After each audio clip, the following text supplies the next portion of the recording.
New Thought Media Network.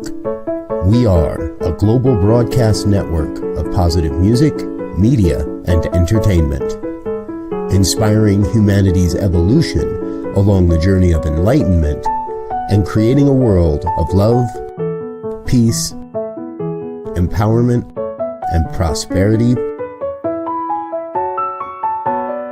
for all. New Thought Media Network. Positively inspiring.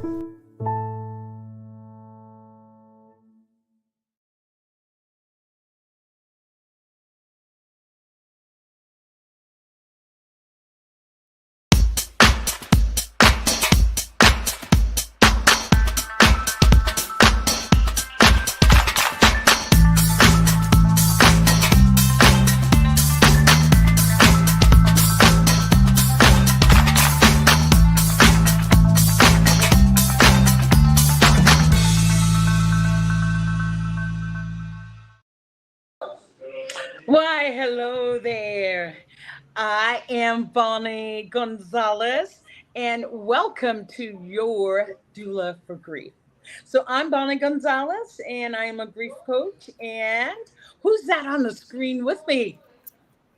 Oh, I am Dr. Deborah Davis Jones, number one friend of Bonnie Gonzalez. and I am a minister, an ordained minister. I'm also a life coach, family Christian, and in general life coach. But we have one thing in common, and that's our love of people and helping people through times that are tough in their life and helping people navigate through grief. And so that's kind of what it is. And so I'm just blessed to be here with Bonnie. Fantastic. And you know what? I am just blessed and fortunate and whatever to even be with you all today with the technology. So for some reason, my computer didn't want to connect to the internet. And that's a sure way of not being visible if you're unable to connect. But I am here and I'm in deep gratitude. And again, I am Bonnie Gonzalez. I'm a grief coach. I am also what else am I? I'm a grief coach. Oh, I'm a registered nurse, religious science practitioner. How about a licensed soul collage facilitator? Let's even throw in a certified grief educator.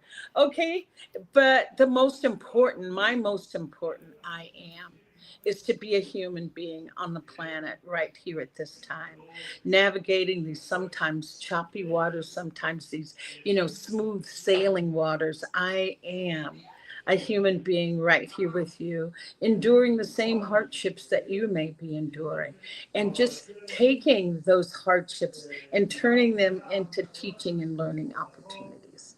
So that's where I am in my I ams. Yes.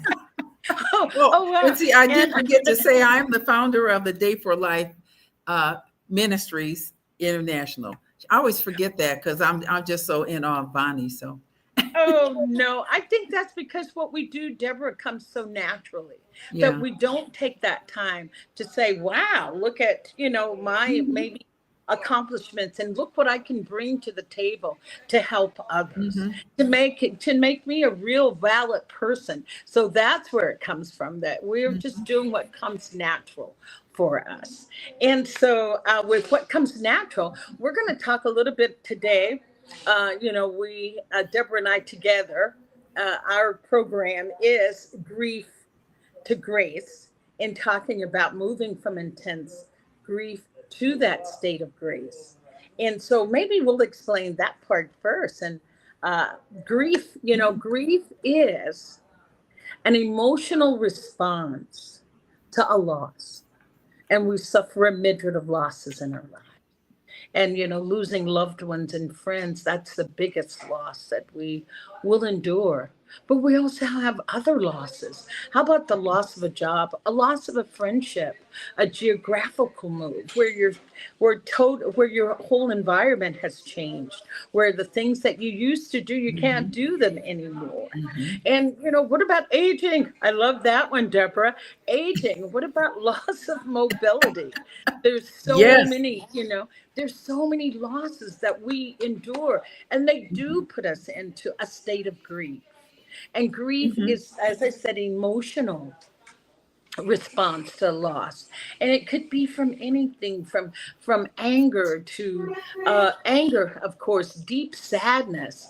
There's even numbness and confusion that can Mhm. happen as we are in our states of grief, and just really feeling totally uh in a sad, I was going to say totally, but let's just use one total. You can feel totally just out of your normal element. And as I Mhm. said, numbness and confusion. So that is grief. And I will defer to Deborah for grace. Okay. I'm trying to get my camera. There we go. That looks much Oh, better. you can't get any better looking. So Oh, just stop. I was looking at the background. I mean, I did the best I could with that part. I think people are listening to us more than they're That they are. overwhelmed I just by had to make our sure that presence. Olivia got her sufficient air. Olivia, my plant. Oh, You know, okay. my driver here in Mexico says if you have something living in your house, then it has to have a name. Oh, wow. And so this plant was given to me by a friend named Olivia. And so I asked her, Oh, could I name it Olivia? And Olivia has grown. But as I talked about grace, I, you know, I went on a mission to ask people what grace was. yeah, because we both decided that grace was it's a difficult state to It's explain. and your definition and understanding was different from my definition and understanding, but we both understood it. And so it came to me, it brought to me a story that I have about my great grandmother. My great grandmother came to live with us when I was 5 years old, and I had her until I was 25. So Oh, I wow. consider myself tremendously blessed. Hmm. But my family moved here from New Orleans, moved to Michigan from New Orleans. And so, and my great grandmother was a fabulous cook. And Yes. so she would cook something and we would say, oh, it's really good. And then she said, yes, but we're only going to eat some of it today because I'm going to put it in the refrigerator and let all the seption get through it. Yeah, but you It'll got to be say it better. with It'll that be southern tomorrow. accent. You So got to let now that exception. deception get through it. Now, don't ask me how to spell seption, and don't ask me to define seption. I don't know. But we Hmm. did know that the next day when we ate it, it was 1,000 times even better than it was the day before. And Mm. as I thought about grace, I said, grace to me is like deception. You don't know what it is. You don't. Hmm. But when you hit it for yourself, you will You know. know, Because the definitions say God's unmerited favor, and someone else says it's peace, and someone else says it's understanding. But what it is grace is what it is to you. And when you've hit that grace.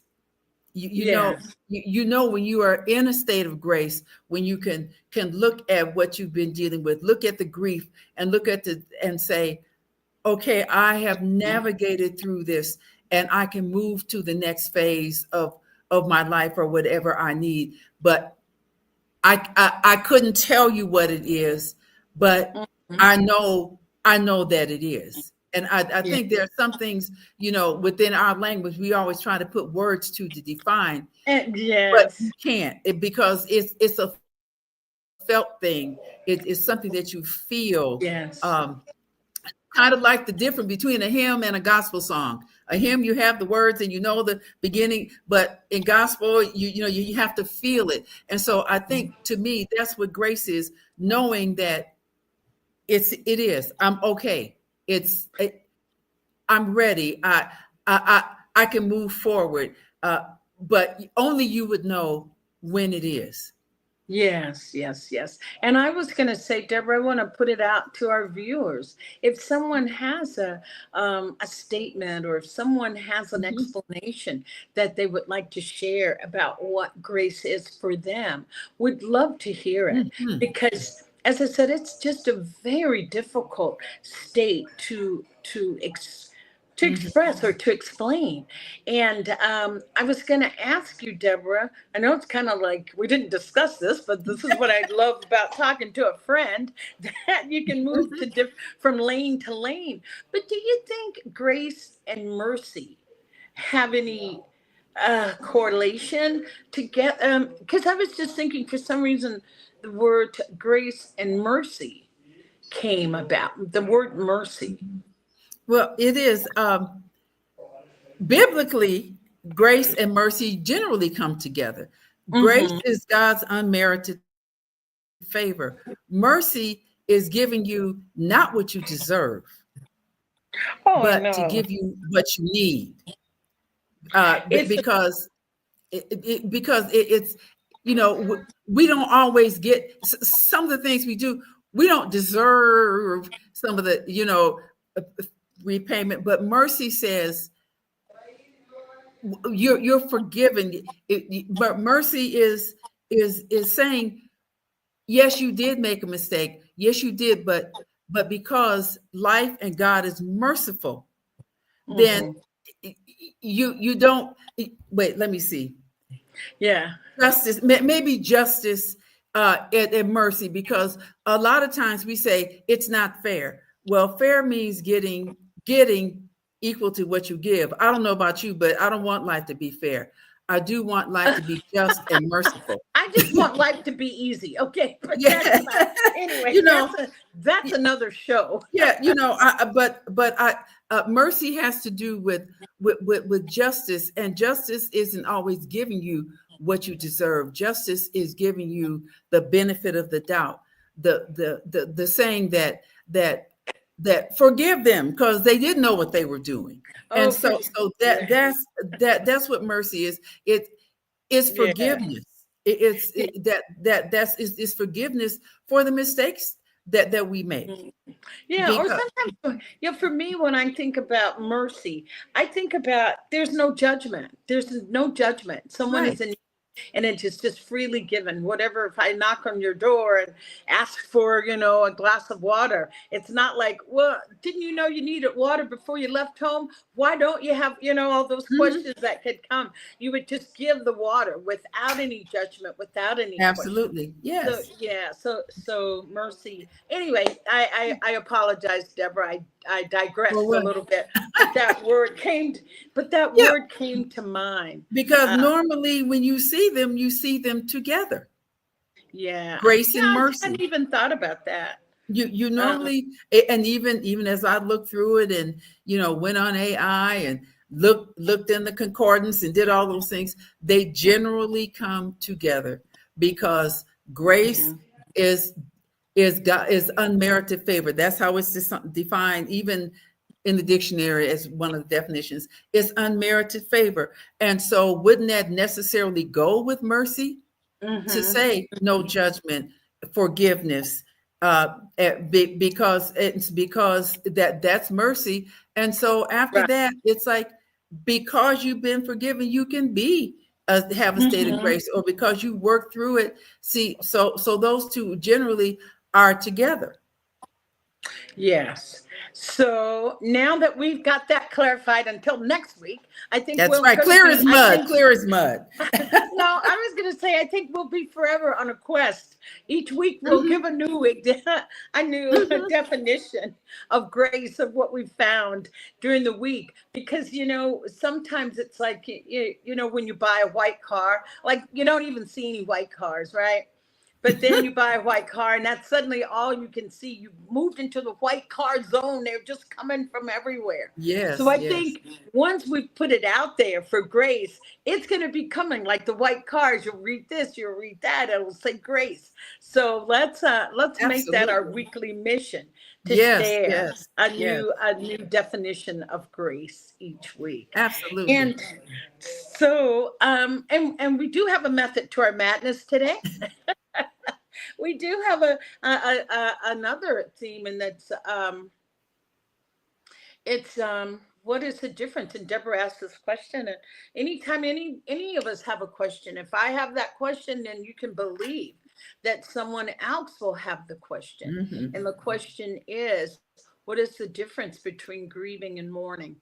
But before I do the grieving and mourning, I thought I would do a reading. I do a little reading from my favorite book. It's by Ayala Van Zandt. Are you familiar with Ayala Van Zandt, Deborah? No, no, never heard of her. She only Never had a heard of her? TV show. She only was Yeah. around. Nah, never heard of her. Yeah, or she has her book Acts of Faith, and it's daily meditations Stations. for Oh people no, of and I color. certainly don't have that. Never heard of it. Yeah, and I want to say it says meditations for people of color. I'd like to add, and for people of non-color.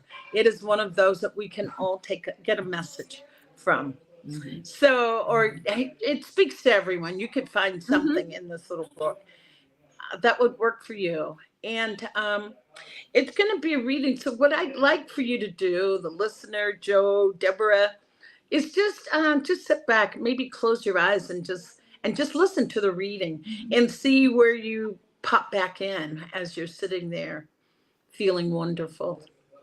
What grabs your attention. So anyway, I will start.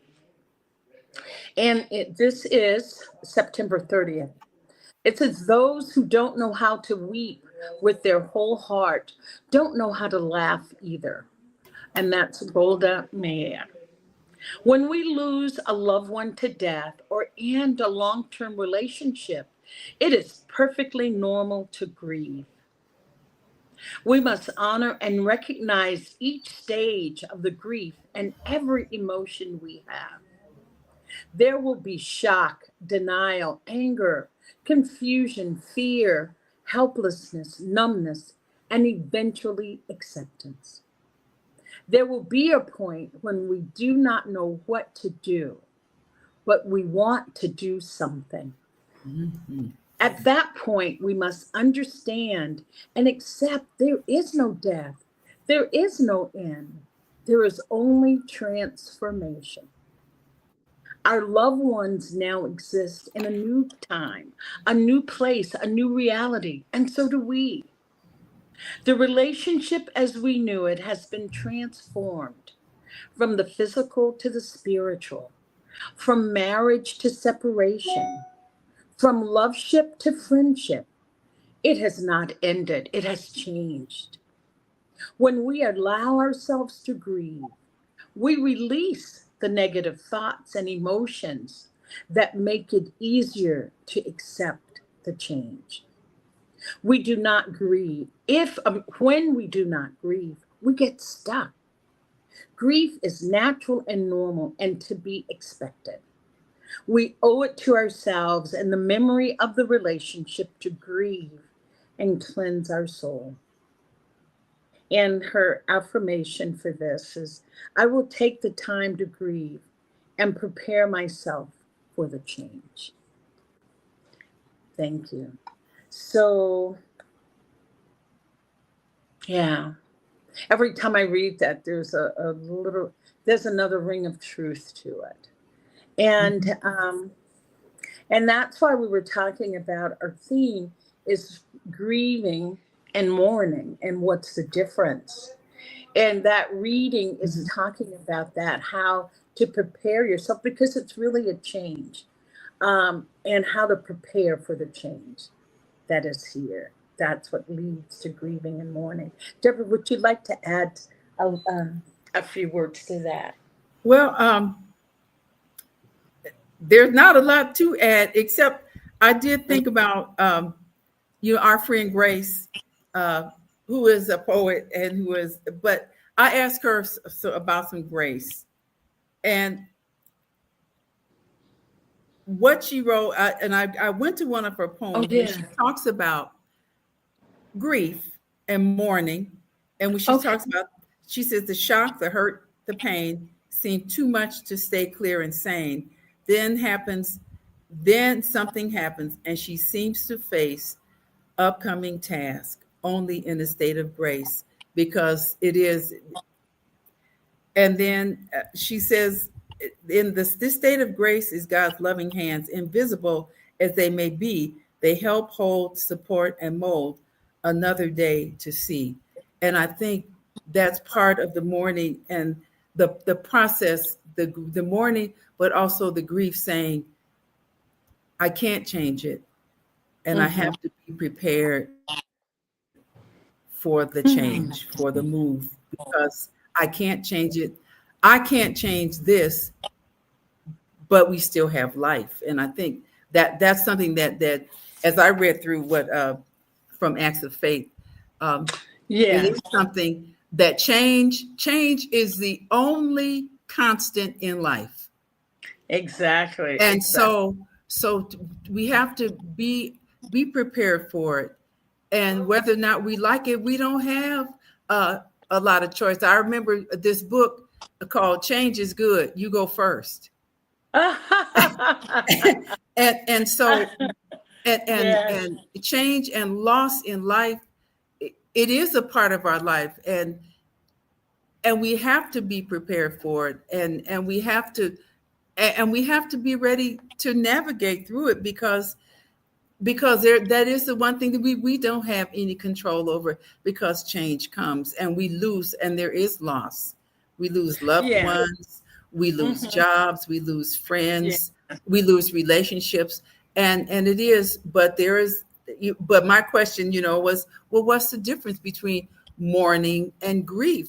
Because I think most people think they're synonymous, and they don't know that they're two different things.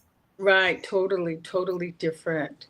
And I'll explain a little bit around grieving, that grief. And as I said, it's our emotional response to the loss that we've experienced. And as I said, it can be sadness, anger, guilt, numbness, anxiety. Oh, anxiety is a big one that comes into play with grieving. So many people report anxiety. There's deep yearning that is being dealt with. I think I talked about this, that there was this house that we left 5 years ago, and I'm still in grief around that house. I'm still grieving. And it's not so much the material house, when I really look at it, it's all the beautiful energy that Tito and I created in that house. We had people over, we would entertain. It just became the place that one of those gathering places. Maybe that's what I'll call it, gathering places, that people were excited to get an invitation. They knew they could come, and it would feed their spirit. Their spirits would be fed. And so that's grief, that emotional, as I said, longing for what was, and the sadness around that. And it doesn't mean that we can't heal from our grief. I really want people to understand that even as difficult as it may be right now, right today, you won't always feel this way. It lightens little by little by little. But you have to be with that grief. You have to be with it. Oh, what is that? Time alone doesn't heal grief. Time and attention is what heals grief. Right. And and we talked about last week, we talked about being in that parked car. Grief, if you can navigate through grief, but you can't be in a parked car, because after a while, if your car is parked too long, they'll tow it because they think it's abandoned. And so in grief, we can be in that parked car for a while, but then understand that you have the opportunity, because you were here, to perhaps do something or go something or find something that you never even thought of before. A person who has lost a spouse for so many years, and for so many years, everything that they did was based on considering someone else, because that's what you do with your spouse. But once your spouse is not there, then you have to say, well, what things can I be doing now for me, to enrich me, to make sure that I have good self-care? Because before it was always you and someone else, and not that that was a bad thing, it was great. But now the change, or if you just think about those people who dealt with that earthquake last week. There was an 8.3 earthquake in Russia. So suddenly all these people who were in their homes, they're not there anymore. So they didn't have control over that, but life doesn't stop. So how are they going to look at life differently? And I think that is why what you do is so important, Bonnie, because to help people say, wow. Or what we're both doing. One day I wrote you something about never, some things that can never be the same, but that doesn't mean that it'll be bad. It just means that it's different. But you need someone who can help you navigate through that. Yeah, and I was just thinking, you were talking about that earthquake last week in Russia, and it just triggered the thought of the Palisades wildfires, where my son-in-law's parents thought that their home was completely burned because they said everything was gone in that area. But 2 weeks later, they realized their house was still standing. But they've moved back. But can you imagine living in that neighborhood where all of your neighbors are gone? Everything's gone. I mean, that does put you in that state of sadness when you think about the house that you used to pass, or the people that you would, commune with in the neighborhood. So that's all of those things are grieving. And so then I wanted to move on to the mourning. What is mourning? And mourning is that outward expression of our grief. We grieve. Grieving is internal. Mourning is an outward expression of bringing reverence and honoring your loss. The biggest ritual that I can, or the biggest mourning that I can think of, is the funeral that we do hold for our loved ones. That's a ritual. That's an outward pouring, an outward pouring of that emotion, that you can actually grieve together, that you can come together in community to grieve, and that is a show of mourning. So mourning is all outward. I remember when I was a little girl, when you passed someone's house that a loved one had died, there would be a wreath on the door. That is a mourning. Men would wear black armband, and that was mourning. Women that wore black for a year, that is mourning. That's an outward show.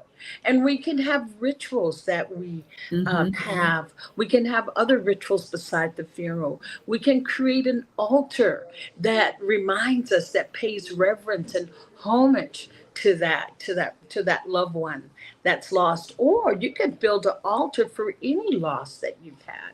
Like I could do it, based on my geographical move, getting pictures and putting it on the altar, pictures of us being in the house or being with friends and having a wonderful time. So those are all expressions of mourning, lighting a candle. Do you remember any other ways that we mourned when we were younger? Do you remember that? I mean, because now people just don't do things as an ongoing reminder. No, just not really. We had, where I came from, we had wakes, and that was usually the night before, and it was at someone's house. but the body was not there. The body was still at the funeral home, but the people gathered together and they shared stories and they brought food and they kind of were there to encourage the family. But pretty much after the funeral or and people even now have changed. People have funerals. They still have funerals. Yes. But they also now, instead of focusing on the sadness, sometimes they call them celebrations of life, to celebrate that person's life and to talk about the legacy that person has. And so while it's sad that the person is not there, but it's more of a celebration. And then people have memorials. And I think yes, it kind of, memorials. it kind of fits. And being here in Mexico, there are some things that we can't do. We can't really have, us expats, we can't really have a funeral with the body. We can't. And so how do we navigate that new thing here that's part of the culture? But, you made me think about an altar. Well, that's something that I don't really get involved or do things like that. But we have Dia de los Muertos, the Day of the Dead. And so, I came from a place where it was a part of it, of the culture, because I lived in Las Vegas. But I really hadn't thought a lot about it until I came home during that time. And my housekeeper, I have a picture of myself and my husband, on a table. And when I came home, she had done this beautiful altar of me and my husband. And it truly, because it was not something that I would have thought to do, because that's really not part of my culture. But I'm in a different culture and they do different things. And when I came home and she had this beautiful flowers set up around the pictures, and it brought tears to my eyes to say, wow, here's a person, she wasn't even family, but she thought it, to recognize it, to say that I'm mourning. And this is 2 years later. And then I planted marigolds, because insects don't like marigolds. So I planted some marigolds, and someone came and they were in my yard, and she said, oh, you have Day of the Dead flowers, because that's the only time people really see them here. And I explained, well, no, it's for insects. But those are things about mourning that they do. And it's not necessarily a bad thing. It is a recognition of the life that someone lived. Yeah, it's an honoring. It's an honoring of that life. Yes, and, yes.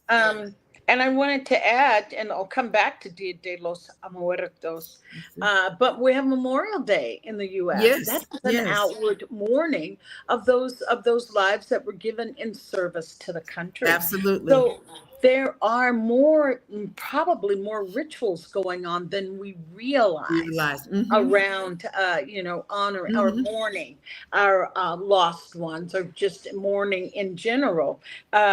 Now, Dia de los Muertos, with the flowers, they believe that the marigolds, the brightness of the colors, draws the spirit of that person to you. And each part of the altar has meaning. Also, I know quite a few people, Deborah, who I don't know if they subscribe to a particular faith tradition, but I know that there are altars that they set up for ancestral worship, for honoring, mourning your ancestors that made the way for you to move forward and to be here. And I always say I'm standing, tall and proud on the shoulders of my ancestors. So ancestral worship, and that's becoming even more and more acknowledged now in our culture. So we do, without realizing it, we have ways of mourning. That's that's the point that I wanted to make, that we do, even sometimes without really knowing it, we are doing. Absolutely. Yeah. And to tell you the truth about the Dia de los Muertos, living in Las Vegas, you kind of understood it, but here in Mexico, you understand the tradition and what's behind it and how important it is, because it's not always, it's not always presented that way if you're not here. But I think it is important that we have rituals, and as we become a global city now, more and more influence of different traditions, of the way people process and perceive things. There's so much more that we understand. We understand how people, how they deal with grief, how they deal with mourning, and also to recognize, talk about ancestors, because we are the result of who came before us. Yes, yes. And wow, Deborah, I'm just remembering. Oh, I don't know if you know her, Angelise Arian. She was an anthropologist. Maybe she died about 5 years ago, but she did a lot of work around rituals and the sociology, the study of cultures. And I just remember her saying that when we participate in ritual, that it gives us a sense of wholeness. When we participate or make our own rituals, it gives us a sense of control and making sense of whatever the loss is. I just remember Absolutely. her saying that about rituals, how powerful they are. They can restore you to your state of wholeness, allow you to resume a sense of power and control in your life. Because sometimes, not sometimes, as we both, as you said too, Deborah, it is change. It comes suddenly. So sudden losses like that can really make you feel out of control. And ritual can bring you back to that sense of having some control over your life. So, yeah, I think that's a good explanation. What do you think, Deborah? I think so I too. feel complete. Are you complete? And you know what? It's really funny. A couple of years ago, my husband died. So, Yes. so, and it is, and I had thought about it when you brought it up, about there's a ritual, because we always drank coffee in the morning, first thing. And so when he passed, I still today drink coffee in his cup. Now I've gotten better, because before, in that first year, whenever I travel, I pack that mug with me, and I'm like, Deborah, that's kind of stupid. No, nothing. No judgment. No, Judgment. because then if it gets broken, then you'll be even angry. But that is what I have told my friends, and told people that I've been trying to coach through loss and grief, especially of a spouse. You know what? What thing did you two do a lot together? You do that, or what shirt, what piece of clothing was their favorite? Because my husband had two favorite pieces of clothing. If I could have burned them, I would have. But now, yes, now you're so honored to have it. But now, I have those two things, and so there are rituals that you have to help you navigate through grief. Yes. And you talk about loss. I have a friend who, she said to move here, she gave up 500 books, and she's still grieving. She's still grieving because she's like, all my books, and I was like, I'm really trying to. But it happened to me. It took a lot, way before I decided to move. So I said, I'm not being funny, but if you really love to get your Kindle, then you can keep your 500 books and you can carry them with you. But I wasn't being I wasn't being funny. I was talking to her about the things that are important that you want to replace, and if you can't have that part, then you can get something in order to fill in that space. Because I understand, because to let go of those 300 books, it was hard.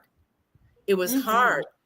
But again, if you're going to move to make that change, then you can fill it with something else.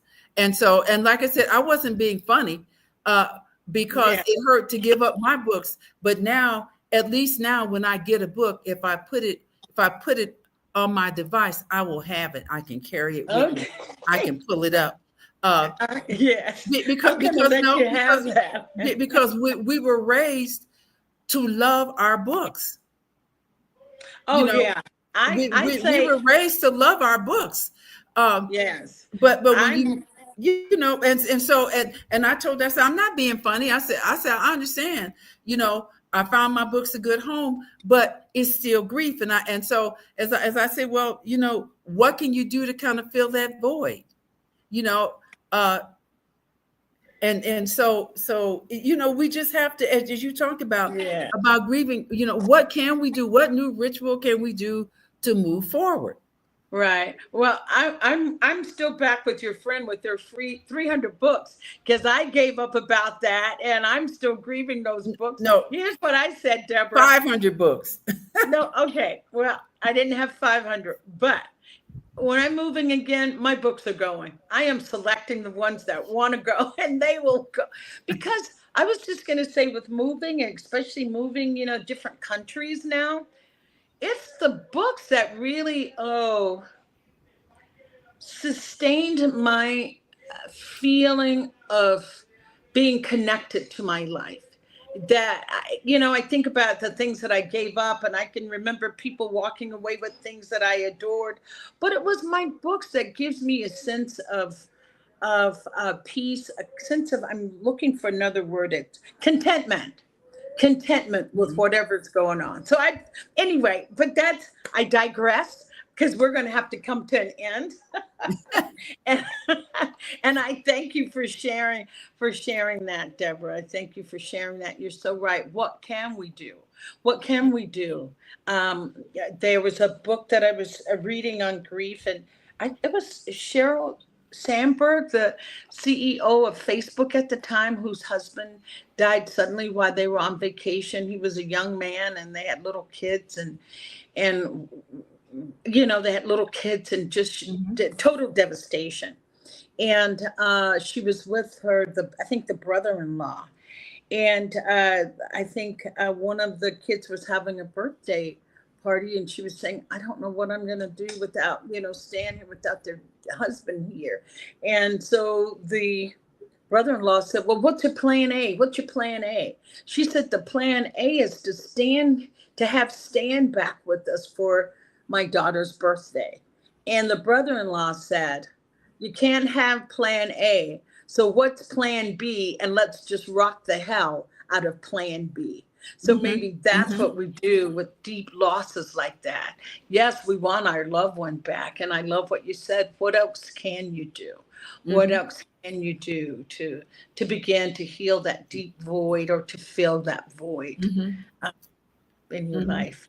And because you don't, and especially if you have a job, if you have children, the world can't stop. You can't get in bed and pull the covers over your head because you'll starve, and your children need a parent. So you have to move forward. Plus, you have to show them how to navigate through life with loss. Because our kids, we're teaching our children how to grieve. We're teaching our children, our grandchildren, even any young person around you. You're teaching them how to grieve. And that's a part of the workshop that I do. We get into who taught you how to grieve.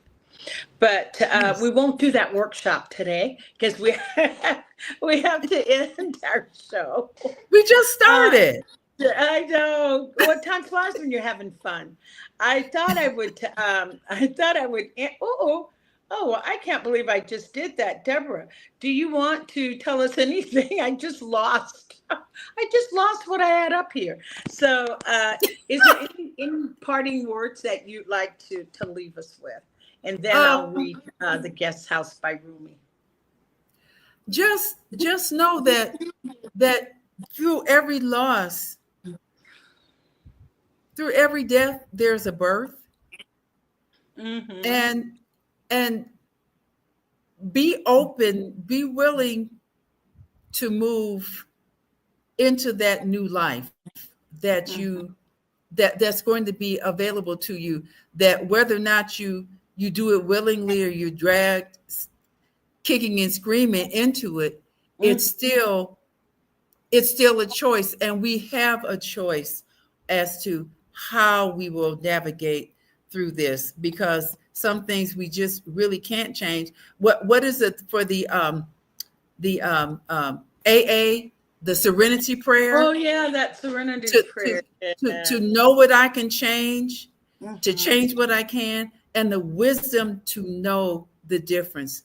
And once you know that the difference, then reach out and let someone help you.